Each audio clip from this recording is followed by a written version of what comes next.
Why do photographers love fog so much? Hi guys, welcome to another video. Today I'm going to be showing you a little foggy photo shoot I did recently, and then I'm going to talk a little bit about why I love fog so much for photography and why so many other photographers also do. So let's get right into it. I'm kind of walking to this abandoned barn I found a few weeks ago. Thought it'd be a nice shoot for when it's foggy, and as you can see, very foggy today.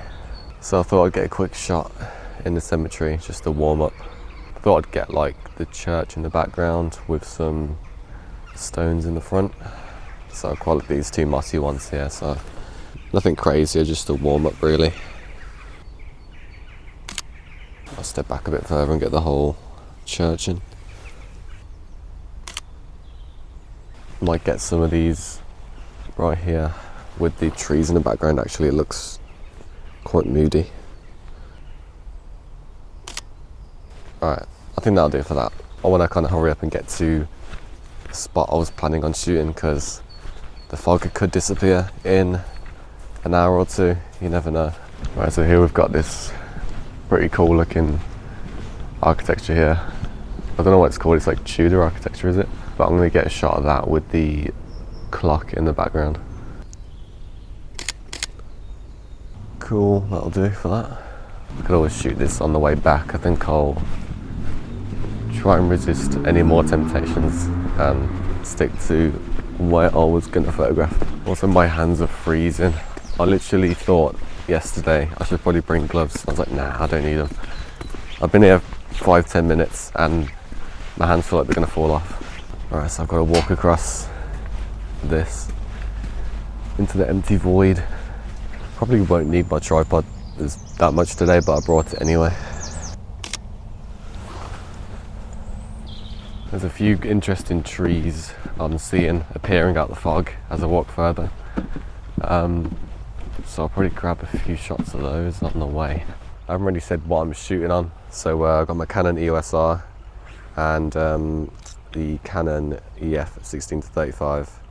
And it's using, you have to use an adapter to use this lens because it's an EF lens, which is a bit annoying, but yeah. I've also got a polarizer on. I just kept it on from last time I used it. It could polarize a little bit of the water, we'll see, but there's not much detail to bring out in the water anyway. I'm actually going to go a bit further back because there's these things here. There's like corn dog looking things, so I'm going to place my camera over here and get that into the frame. I might actually go into the river, like that might be a good way of getting a good composition. We'll see.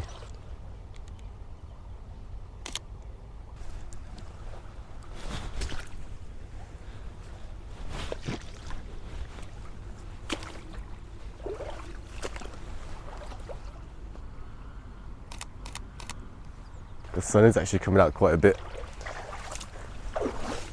which is rare for when it's foggy. I don't know if I got that shot there, I was actually just shooting blind. The fence is kind of really close to that tree in the background. I want it to be a bit higher. Yeah, given the situation I got here, I can't really do that. I was going to move on, but I thought I'd get another one of this tree, but just with the tree on its own and this grass in the foreground. The fog looks really nice over this area, and I think it'd be good to put this in the foreground, these corn dog looking things, and even add a bit of the barbed wire in. Not really keen on that shot. It was a good idea in my head and then didn't turn out as good when I started shooting. This tree is pretty cool looking though. I love trees that they got some age to them, some character. Alright, I'm in the field where that barn is that I was talking about. Problem is it's so foggy, might be a problem to find the barn. Found these 3 trees here. The one in the front is more visible, and then the one next to it is slightly less visible. Slightly less visible, and then the one further back on the left is even less visible. So quite a nice, it's like a podium of trees. And I'll just move a bit closer as well to get the framing right.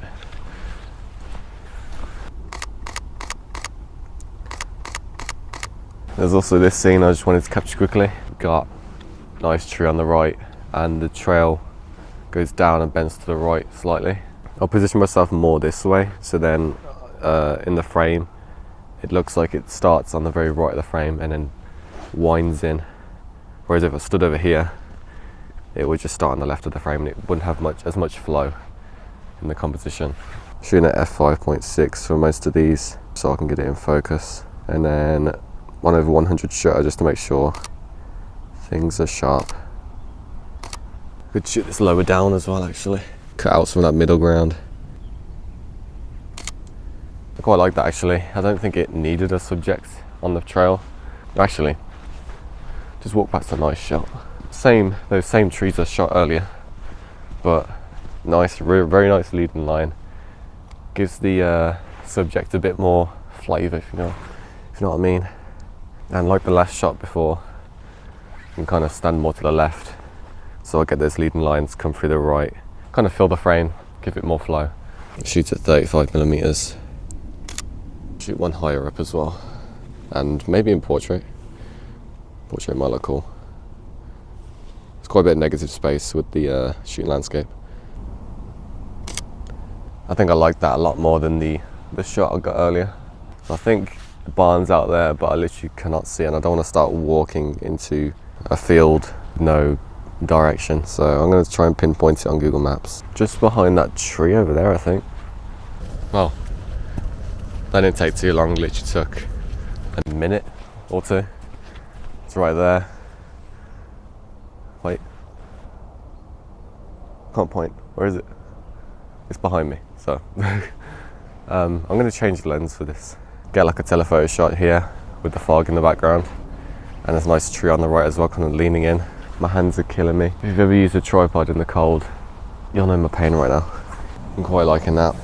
Just shooting this one at 70mm, getting that tree on the right in the frame, and then having the barn thing on the bottom of the frame. Don't want my shutter speed to be too low because there might be leaves and stuff or branches blown in the wind. So I'm shooting at 140 shutter speed, f7.1 and ISO 100, and then using that 2-second timer. I'm not really sure about this shot. Yeah, it's a bit basic, but I think I'm going to shoot kind of slightly zoomed out, just so I can get a bit of breathing room on the right and then have it sort of balanced on the left as well. It's a very simple looking shot, but yeah, I don't think I can get inside or get any interesting shots. I'm just going to walk around the perimeter of this and see if I can get any better compositions, but this one isn't too bad. So I think I found a much better composition. Came around the other side, there's a lot more interest now. You got like this collapsing roof, you know, individual stilts holding it up. You got this on the left, which kind of evens out the frame a bit, and there's nice flow into that tree over there. And also there's this branch right here. You'll see it in frame when I take the picture, but I wasn't going to include that, but it actually quite nicely arcs in to the frame, whereas if it wasn't doing that, then I probably wouldn't include it. But let's get the shot. Settings wise, pretty much the same as last time, just f7.1, 1/15 shutter and ISO 100. It's saying that's actually one stop underexposed, but I seem to disagree with when I look at the histogram. Sometimes you have to read the histogram rather than reading the meter at the bottom, because that can lie to you. So for this next shot, I've gone on 35mm, and I've just included kind of half the barn. It's a lot neater, I'd say. Makes that tree a bit more part of the frame. Makes more sense, that tree being in the frame. I'm just going to position it slightly more to the right of my camera, just so it's not touching the barn, those branches there, and it'll be quite neat, and I think that'll be a nice shot.